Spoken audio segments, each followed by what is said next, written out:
Hello, everybody, and welcome to the Vancouver Resource Investment Conference channel. My name is Jesse Day. We're bringing the VRIC to you each and every week with our series of expert online panels. And today we have a sequel. It's Todd Horwitz from BubbaTrading.com and Michael Pento from Pento Portfolio Strategies. Their last panel was a banger. Everybody loved it. So happy to have them back again. Gentlemen, welcome to the VRIC channel. It's great to be back, and it's great to be back with Michael. Where else can I get someone who we think alike? Ditto. Awesome. Well, it has been quite a while since we last talked, so I want to start by getting both of your current thoughts. What are the trends and themes you're currently watching you think more investors should be paying attention to when it comes to markets and the economy? I know it's a broad question. You could take it wherever you'd like. And Todd, I'll start with you. Well, I think the markets it's almost laughable that they continue to rally. Again, I'm not going to tell you to fight the rally because you can't fight the tape. That's one of the things that people have to learn. No matter what your opinion, no matter what you're thinking, you can't fight it. I mean, we had this monstrous rally all based on the theory that they're going to cut rates. Well, the first rate cut was supposed to come in March. It did not come, and of course, then there's talk of hiking rates, and we're at a very precarious time. And of course, with the jobs number tomorrow, we could have that could drive the markets a lot higher if the number is bad enough, because they will believe that there's going to be a rate cut. But the fact of the matter is that a rate cut would be moronic and stupid at this point, because if they really wanted to slow inflation, which they have done a horrible job at doing, of course, that's not really the Fed's job to slow inflation, but if they'd have left everything alone and let the free markets determine where rates would be, they'd be higher than they are now anyways. And we wouldn't have these phony air-driven rallies, which have no real basics or fundamentals behind them. Yes, and we're Michael, like that one. Very on point. We are going to be discussing rate cuts a little bit later too, because I want to talk about the Bank of Canada cutting rates. But first, Michael, what are you watching right now in the markets and the economy you think more people should be watching? Well, how much time do we have? I mean, do I have three, We got 4 some minutes? time. Yeah. So, Oh, yeah. as moronic as it sounds, all these central bankers think alike. They used to espouse sound money. Sound money meant 0% inflation. That was their target, no inflation. And then around the Bernanke era, all of a sudden they all adopted 2% inflation. Why is, what's so magical about 2% inflation? Well, it wasn't good enough. We could never get to 2%, 1.79% inflation just wasn't enough for an economy to operate. So they kept on printing money, monetizing debt. And for 10 of the 14 years following the global financial crisis, interest rates around the world were pretty much zero, free money. And that created massive asset bubbles in stocks, bonds, and in real estate. I want to give you some examples in a second. And the only way these asset bubbles, I forgot to mention also, it also engendered a tremendous amount, a gargantuan amount of new debt to be taken on. Because what else would you do when interest rates are virtually free? And the only way these debt levels are sustainable and asset bubbles are sustainable and debt levels are serviceable is when nominal rates are near zero and real interest rates are negative. And now you see them panicking and obfuscating, using mendacity, prevaricating. How about just say it? They're lying about inflation coming under control.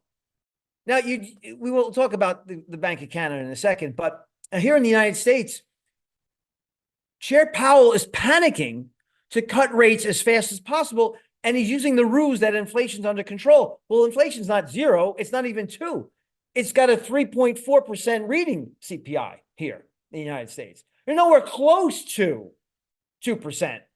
And the fact of the matter is that inflation has already ex post destroyed the middle class of this country. There was a poll out this week where 2/3 of Americans are finding it difficult to make ends meet.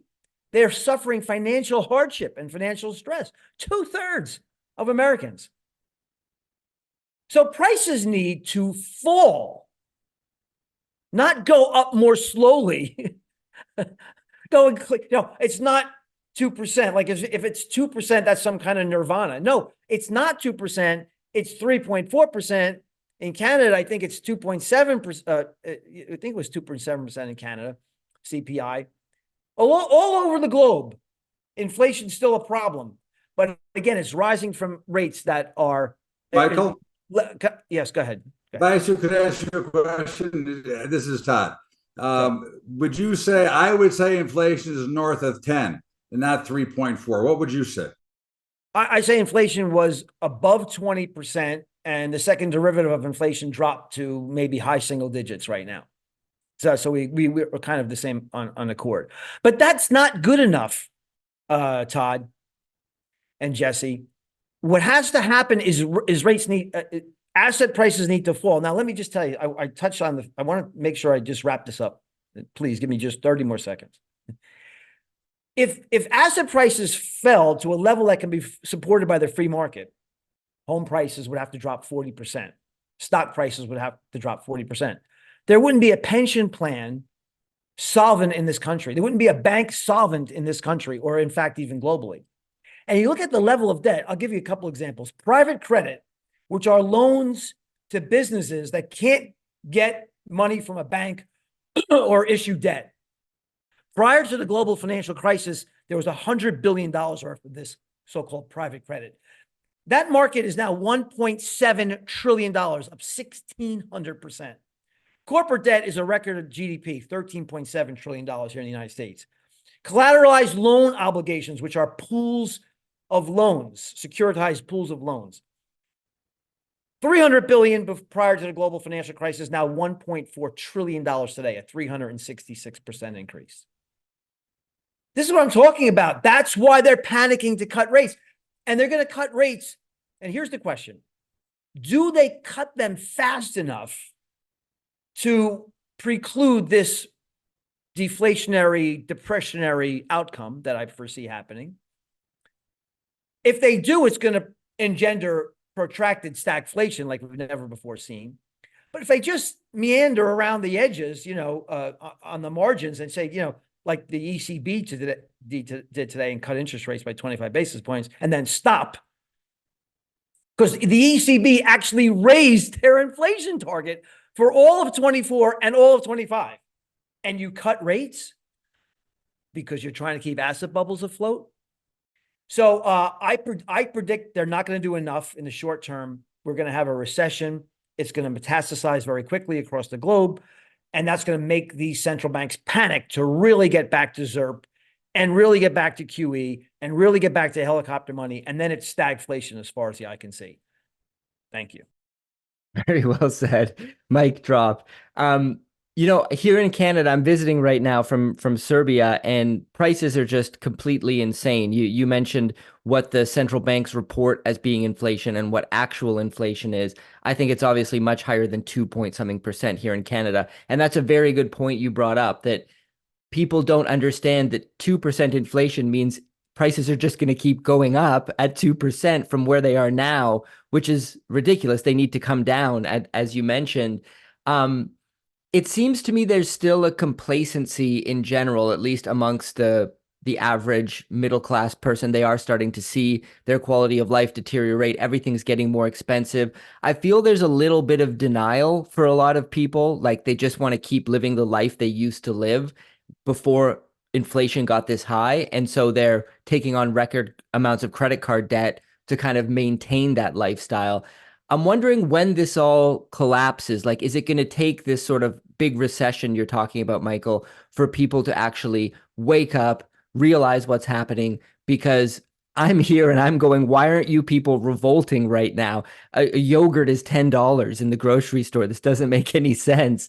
So maybe, Michael, I'll start with you this time. What's it going to take? Is it going to take that much pain? When people realize this, the average person on the street, when they really wake up to this fact, is that going to cause social unrest? How do you think this is all going to play out? Well, the bottom three quintiles are already hurting badly. And I can quote survey after survey. These people living 85% of Americans now are living paycheck to paycheck. That was another survey that was done about a month ago. In other words, they're saving no money. So they're eating through their savings very quickly, but the top quintile are doing very well. I think what's going to happen is you're going to have panic on Wall Street. What I see happening in the next few months is the money that was created, the $6 trillion that was created post-COVID, is working its way through the economy. And a lot of that money was put in the reverse repo facility here in the United States. It was $2.5 trillion of excess reserves that were parked at the Federal Reserve. That number is now $370 billion. When that number goes close to zero, I think the liquidity in the bond market runs dry and the liquidity in the stock market runs dry. And then when you get panic on Wall Street, you get panic in the stock market, and panic in the stock market metastasizes to panic in the real estate market. And then when you hit that top two quintiles, especially the higher quintile, you're going to see absolute panic universally here, not only in the United States, but around the globe. That's what I think is going to happen. And I think it's only a few months away, Jesse.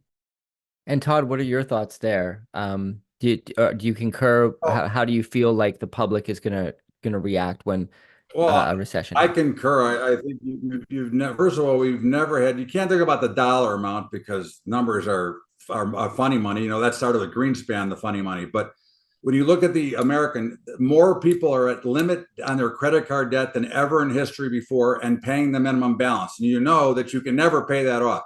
Eventually, their credit's going to run out. Eventually, these banks, which are, they keep telling us how strong the banks are. I would love to have a true audit of the banks because I don't think they're anywhere near as strong as we think they are. In fact, I think there's many banks that are on the brink of failure and being held up.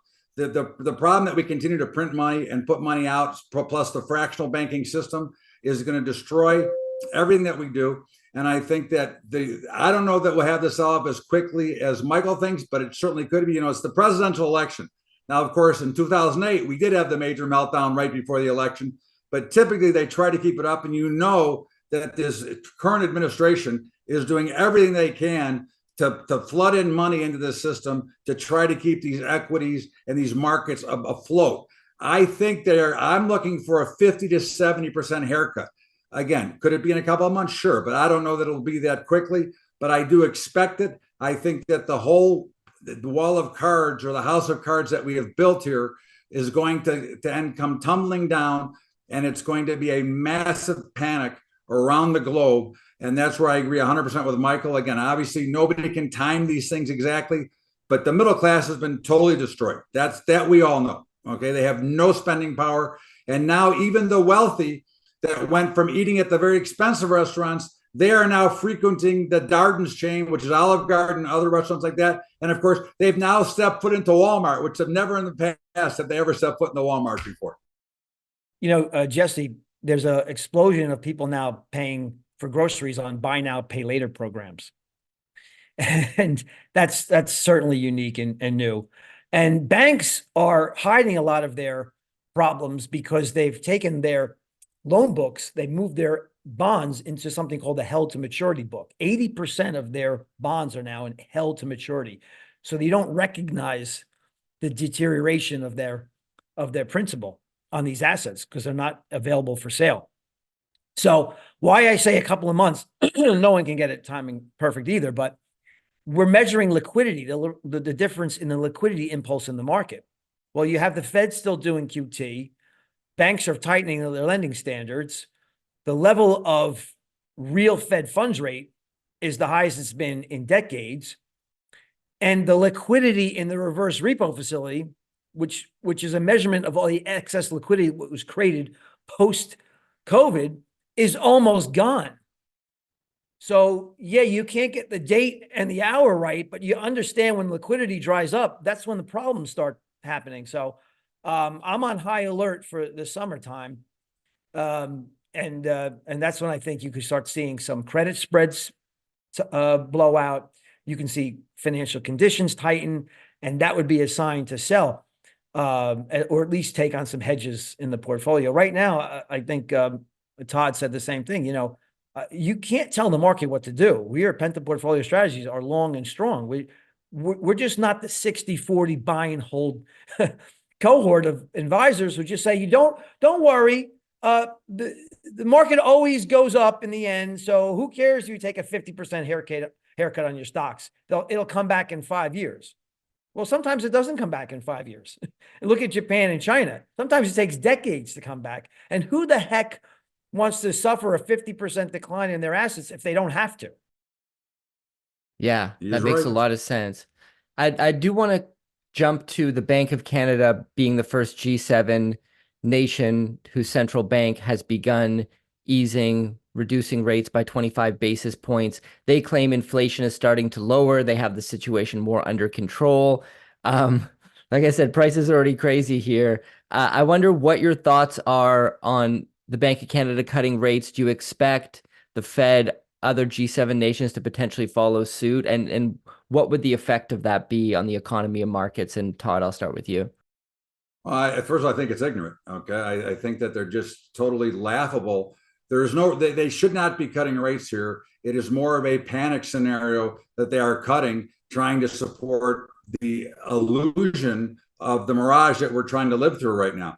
And that the only way this is going to fix itself is by having a meltdown pretty much across the globe, because they've created this major asset bubble that cannot be solved. And all they're trying to do is create more debt. Now, if you look at what the true lending rates were, and if you would let the true free market trade, the peer-to-peer lenders are charging 12 and 13 and 14% to borrow money for good credit. So why would we, as a Federal Reserve, want to be well below that when the free market says that money can be borrowed for more money? But they allow and they continue to try to manipulate through all of this stuff and trying to thread a needle, which is way out of their mantra. The Fed's mantra is stability and jobs, and the jobs we have suck. Okay, they're only government jobs, and of course we know that the bigger government gets, they create more debt, which causes the need to raise taxes and to bring more money into the system. And again, the whole money supply is a joke right now, and this is all going to melt down when it does. And of course, as I've said to you before, when we were talking around, nobody cares until it affects direct them, and then when it does affect them, all of a sudden you're going to see a mass panic. And Michael, your thoughts on the Bank of Canada cutting rates? How do you expect other central banks to proceed? Well, will we see rate cuts up ahead? So the Bank of Canada lowered their lending rate to 4.75% from 5%. Inflation's 2.7%. And the last time I went to school, I learned that 2.7 is higher than 2. So are they panicking about missing the 2% inflation target to the downside? Or are they panicking about the fact that Canada doesn't really have 30-year rate mortgages? They have a lot more adjustable rate mortgages in Canada. And those rates have skyrocketed. And you're having a huge housing issue in Canada. And maybe they're panicked to get the borrowing costs down fast before home prices collapse. And that's a similar thing that happened. I mean, and look, the ECB, like we mentioned before, the ECB cut rates today. They took their rate down 25 basis points. But at the same time, they raised their inflation forecast for this year and next. Well, why? That's antithetical. Why would you cut interest rates when you're raising your projections on inflation? The truth of the matter is they're panicked about asset prices crumbling and people being able to service the gargantuan amount of debt that they've taken on. That's the truth. What's up, guys? Quick break. My name is Jay Martin. I'm the CEO of Cambridge House and the host of the Vancouver Resource Investment Conference. I wanted to quickly point your attention to a link right beneath this video where you can subscribe to our new weekly newsletter. If you want to better understand the minds of the best investors in the resource space, subscribe to this newsletter. I author it personally every Sunday, and I love writing it. Hit that link below to subscribe. All right, back to the interview. Well, let's discuss the broad market for a moment here, because NVIDIA sitting at obscene highs. Todd, you touched on this at the top of the show. It just seems like the overvaluations are so ridiculous at this point. NVIDIA accounts for 32% of the S&P 500's year-to-date returns. So just when you think it can't get any more crazy, it does. The thing is, for the past, I don't know, year plus, we've been hearing all sorts of people saying a crash is imminent, this is getting too ridiculous. And yet it keeps on grinding higher, jumping higher recently as well. What's it going to take for a correction to come? Todd, you said you were calling for I believe it was a 50+% correction in the broad market. Yeah. Talk to us about what you're seeing there. Obviously, it's impossible to predict when, but how does this all play out? Well, I mean, again, if we just go back into the 90s, the original internet bubble, okay, it was obvious that that could not exist forever. And eventually it did melt down. It took to 2001 to really melt down. And again, we're in the same position today with NVIDIA. Now, NVIDIA has been a little bit extra gargantuan recently because of the split that's coming on Monday. So people believe that if they want to buy before the split. Why? I have no idea. But again, they're going to get the same amount of dollars. But you have a few stocks that have just continued to explode higher. You have everybody pouring in. And the question always is when the music stops, you can have a place to sit.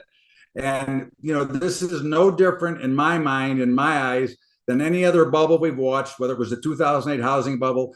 There are so many warning signs out there right now that we ignore because nobody cares until it directly affects their account. And then by that time, they're ready to panic and pull the plug. And this will not be like a slow gradual. You'll see some slowing. You'll see a little bit of selling. But when it starts to happen, when you start to get the reassurances from the bank and you start to get the reassurances from Powell, how good everything is, you better duck because it's the same thing that Paulson did in 2008 when he went on Face the Nation and said that the banking system is safe and strong. Or back in 1929 when Lamont went on and said that there would never be another crash in our history. And this is, again, we've seen these movies before. It will not end well. These asset bubbles are way overinflated, and you've got everybody chasing the market up, thinking that they're going to miss something. And of course, when all the players are involved, we'll see what really happens. Yeah, and we're also seeing the revival of the GameStop craze, which is kind of insane to me. The fact that a man who calls himself Roaring Kitty posts a meme on Twitter, and this causes GameStop to soar. And then he revealed his position of hundreds of millions of dollars in GameStop, causing it to soar again. There's questions whether is that market manipulation, is it not? It seems like we should be in a situation where people should be cautious. So, Michael, talk to us about what's going on there. What's the psychology behind these people who are piling into things like GameStop and meme coins? I've seen a lot of them pumping recently as well. Well, what I found interesting is last week I did some research on NVIDIA. The market cap of NVIDIA is now larger than the entire market cap of Germany. And since that time, it's gone berserk. NVIDIA is now, the market cap of NVIDIA is now equal to 10% of the entire U.S. gross domestic product. It's 10% in one stock. And three stocks, if you look at Microsoft, Apple, and NVIDIA, over 30% of U.S. GDP is in those three stocks alone. So I look like Todd here. I liken it to 2000.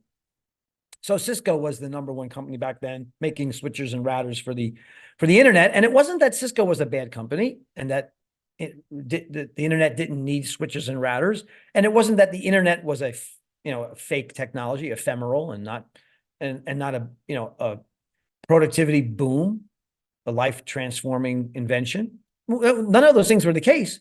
But Cisco plunged by 80%. I think it was over 80%, 80 to 90%. I forgot the exact number between March of 2000 and 2022. Why? Because we had a recession. And when recessions happen, corporations' capital expenditures go away.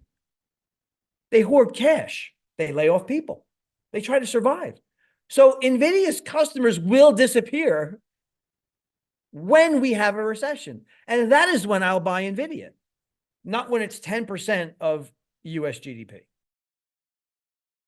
And I want to touch on the kind of geopolitical situation right now and how investors should think about that, because we're obviously seeing growing escalation when it comes to the Russia-Ukraine conflict, with certain EU countries claiming that they want to start sending troops there directly on the ground. Biden authorizing Ukraine to hit Russian targets using U.S. weaponry, and Russia declaring the U.S. as an enemy country, I think, for the first time in a very long time. We're obviously seeing the Israel-Hamas conflict continue to escalate. How should investors be factoring in the current geopolitical situation and the risks it involves when making investment decisions? There's certain sectors they should avoid. Is there certain sectors that are more favorable for this sort of situation? And Todd, I'll start with you. Well, again, the markets themselves are telling you that those conflicts don't mean anything. They mean a lot to us because our government continues to take our money and we continue to finance a ridiculous war that should have never started. And I would assure you, whether you're a Trump supporter or not, if Trump was in office, that Russia-Ukraine conflict would not have taken place and the Israel conflict would be over already. But again, look at the price of oil. The Middle East, all kinds of problems. Oil has come down dramatically until the last few days. And Saudi Arabia is willing to put more oil into the system again. So we can see oil, although it's higher today, is dropping pretty precipitously. And of course, we can continue to see that these lobbyists and politicians continue to benefit from these conflicts. And of course, war for them is good because they make more money and they've got more business on the sidelines. I think that you have to look at each stock on an individual basis and look at what it's doing. I don't look at the conflict because the conflict will eventually end. And if it's a good, solid company that is forming well, then it's one that you may want to buy. I think that you can't use big global events to make a mass decision. And I don't think there's anything that would change my mind because, again, the market tells all. Okay, right now the market wants to go higher. It went higher from the beginning of this conflict and continued. And now, of course, we're being driven higher. I'm on rate cut talk, but it doesn't really matter because I can tell you that there's a lot of bad news and that the war in Ukraine is bad and the war in Israel and Hamas is bad, but the markets don't care. So if the markets don't care, who am I to tell them that they should start caring about it? Well said. And Michael, your thoughts? Well, it isn't exactly a newsflash that neocons run DC for Wall Street. So there's no news there. And like Todd said, I have a 20-point model, and there's some highly stochastic components to it, like credit spreads and financial conditions.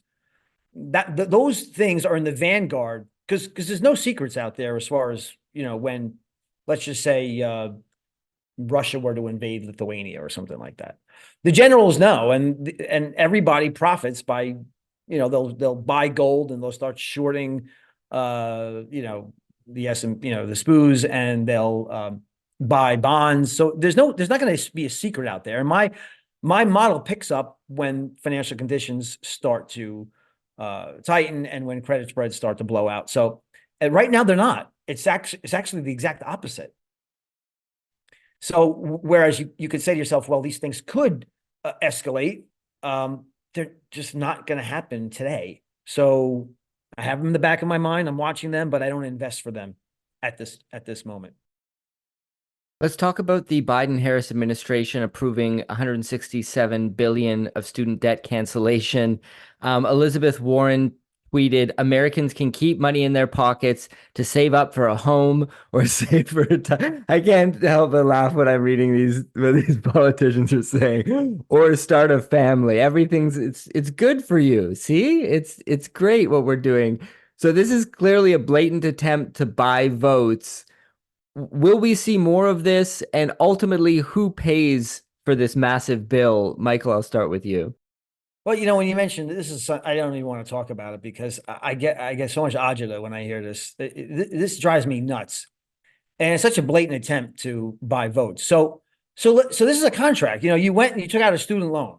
Oh, let's just forgive the student loan. These poor people can't pay the student loan back. But that's not how capitalism works, Joe. Okay, what about the people who didn't go to college because they couldn't afford it? They didn't want to take out a loan. What about the people who went to college, took out a loan, and paid it back? What about the people who saved for college and paid for tuition? Are they all idiots, Joe? I mean, it drives me crazy. And then he cancels his debt like, that's gone. Well, who is the debt owed to? Primarily the government.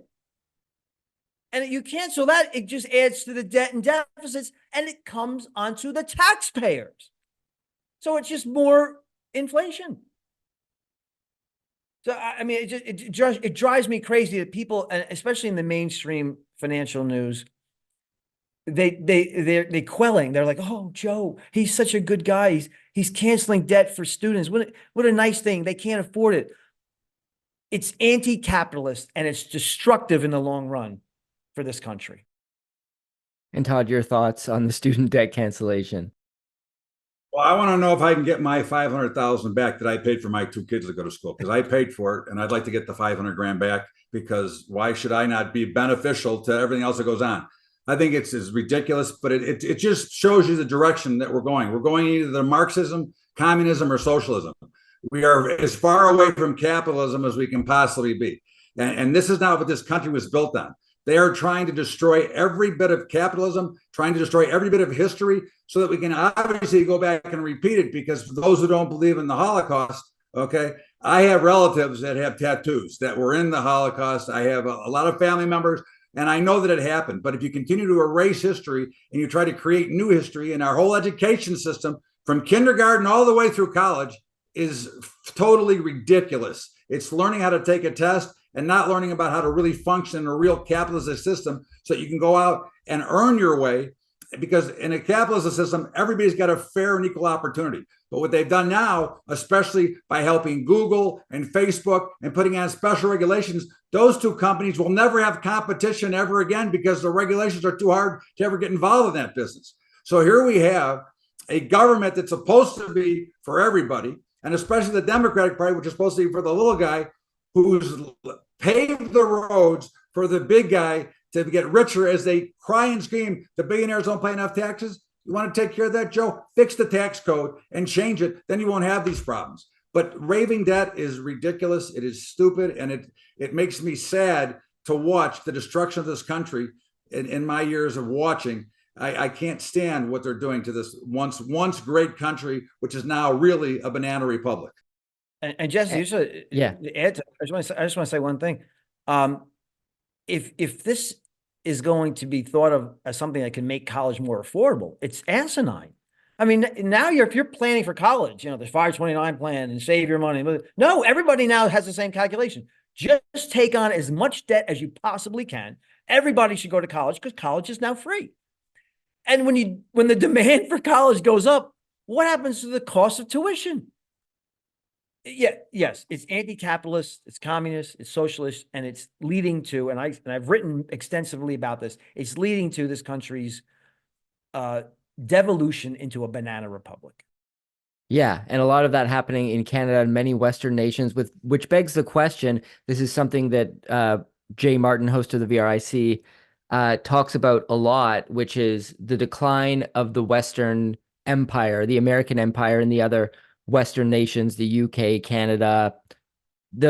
It seems like a lot of this sort of there's a mix of communism, Marxism, as you were saying. There's almost a feudal element to it, making the governments lords and the citizens their serfs. Are we headed to a decline in Western civilization? Is the storyline of the BRICS nations, because they obviously have their own problems, those societies and those governments, is this happening right now? Are we seeing a decline in the West? Will we see Russia and China and the BRICS nations have more influence on a geopolitical scale moving forward? And how do you see the timing of all that occurring? And Todd, I'll start with you. Well, I think that if we all recognize and remember that China has a 100-year plan to basically take over the world, President Joe Biden has helped them accelerate that plan. And now that you watch China pretty much in bed with Russia, okay, I think there's a lot of things going on behind the scenes, including the illegal immigration into this country, with a lot of them being Chinese. I have a theory that if you've watched the commodity markets, you've watched the grain markets have been under pressure for about a year and a half now, and they can't seem to get any traction. Meantime, we have more people to feed. We can't see them go up. But I believe, in my opinion, that the Chinese may be holding down the price of grains so that they can accumulate the farmland, because he who controls the food controls the world. And of course, Bill Gates is the biggest single owner of farmland, and I'm certain he's in bed with the Chinese as well. And I think that, unfortunately, they're letting things happen in this world that is accelerating China's plan to take over, because nobody here is stopping them. And we are continuing to let these things happen. And our free market system, which we grew up on, Michael and I for sure grew up on, is no longer the free market system that we remember. And it's going to be a very big tragedy, not tomorrow, but there will be another revolutionary war here if this continues at the pace it's going. Yeah, and here in Canada, I don't know if there's been concrete proof, but it's very heavily suspected that there was Chinese interference in the last election here. Of course, that investigation not going anywhere. Michael, your thoughts on the potential decline of the Western Empire? Do you see that happening at some point? Well, I don't think it's potential. I think it's kinetic. It's happening. I mean, 20 years ago, it was unthinkable that the United States would run multiple trillion-dollar deficits in peace times. And that's where we are. It was unthinkable that the Fed would monetize multiple trillion dollars in debt. It was unthinkable that the United States would hand out helicopter money. All those things have happened. And I'm not really even talking about the immediate aftermath of COVID, the first round of stimmy checks. But why did it last for years? After we knew the virus wasn't the bubonic plague and it was going to wipe out, 2/3 of the country population. And then, of course, what's happening, and I am a libertarian. I am not a Republican, but when you have one party seeking to incarcerate a leading candidate and former president of the United States, like him or not, that's banana republic. So we're looking already more and more like a banana republic. And after the next recession, my models predict that based on history, that the annual deficit will be $6 trillion. And you can forget about inflation going to 9% and stopping. I think it goes well into the double digits because we're going to have to monetize all of that. Again, home prices have to drop 40% to be at a level that can be supported by the free market. The market cap of equities has to drop by 40% just to be 100% of GDP, which is still a very expensive ratio. But if that happens, you bankrupt the entire financial system. So we're going to have what I think is going to be a protracted period of devastating stagflation like we've never seen before in the aftermath of the next recession. So we're already halfway to Banana Republic, and I think we go all the way there shortly.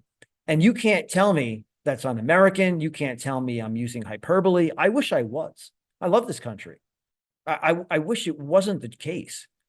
But you look at the actual data, that all the things I just mentioned, and there's so many things more we could talk about. And that's where we're headed. And I don't see a way around it unless we all assent to allow a cathartic, deflationary depression to wipe out all the excesses caused by our central bank and our treasury. And if you do that, I mean, what politician is going to stand up and run on that platform? Because it's all right now, there's no altruism in politics anymore. It's all about how do I maintain power and at any cost. And that's where we're at. Yeah, absolutely agree with you. Gentlemen, this has been a fantastic conversation once again. Thank you so much for joining me.